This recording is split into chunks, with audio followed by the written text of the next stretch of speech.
బాధగా ఉంటోందిరా. నడి సముద్రంలో ఉన్నాను.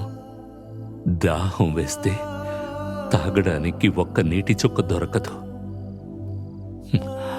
ఆ ఒక్క చుక్క నీరు మీ నాన్నే అనుకున్నాను, కానీ వాడది అర్థం చేసుకోలేదే. తాతయ్య, మీరు నా గురించి తెలుసుకుంటారా లేక మా నాన్నగారిని తిడుతున్నారా? సరిపోయింది. నువ్వేం చదువుకున్నావు? ఇంజనీరింగ్ పూర్తి చేసి బిజినెస్ మేనేజ్మెంట్ చేస్తున్నాను. కాదు, నువ్వు అక్కడే పుట్టి అక్కడే పెరిగి తెలుగు ఇంత బాగా మాట్లాడుతున్నావే, ఎలా? తాతయ్య, ఊపిరి తీసుకునే గాలి వేరే దేశమైనా నరనరాల్లో ప్రవహించే తెలుగు రక్తమే కదా. శభాష్ శభాష్. కొడక నా కొడక, నాకింకా కావాలిరా కొడక.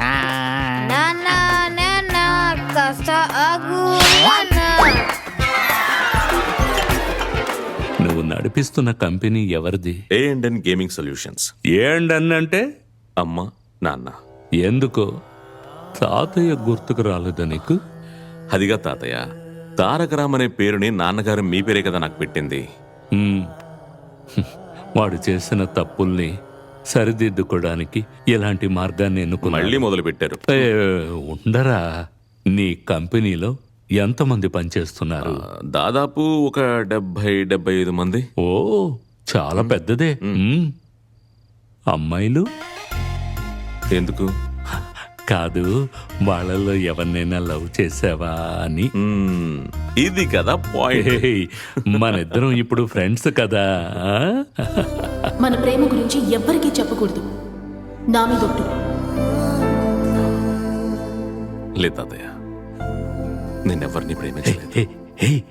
నువ్వు పెళ్లి చేసుకుంటావు కదా? ఓ, ఖచ్చితంగా తాతయ్య. ఎలాంటి అమ్మాయి అంటే నీకు ఇష్టం? పక్కా ఇండియన్ గర్ల్ అయి ఉండాలి, అందులో ఎస్పెషల్లీ తెలుగు అమ్మాయి అయి ఉండాలి. Cheers. నువ్వు చెప్పేది నిజమే కదా? నిజమే తాతయ్య. తాతయ్య, అయ్యయ్యో, అన్ని రూమ్లు లాక్ అయిపోయాయే. ఇప్పుడు ఎక్కడికి వెళ్ళి పోసుకోవాలి? ఈ గ్యాప్లను కొట్టేద్దామా?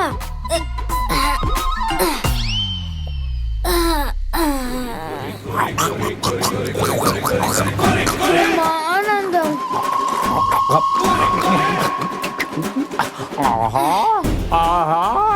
ఏంటి ఈ రోజు నాకు ఈ అదృష్టం? పబ్బులను లిక్కరే, ఇంట్లో లిక్కరే, ఎక్కడ చూసినా లిక్కరే, వర్షంలో కూడా లిక్కరే, కానీ కొంచెం ఉప్పగా ఉంది. ఏంటి వర్షం ఆగిపోయింది?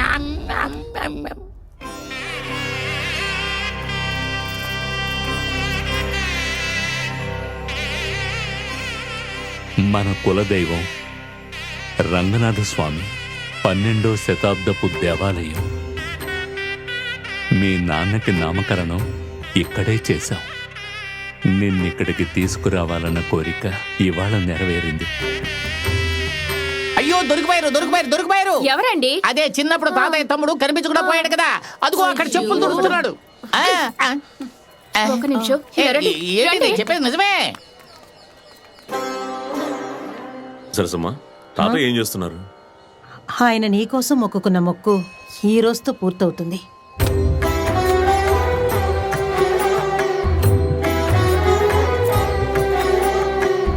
మీ అమ్మా నాన్న పోయిన తర్వాత నువ్వు తిన్నావా, ఎలా ఉన్నావు అని రోజుకు 10 సార్లు ఫోన్ చేసేవారు.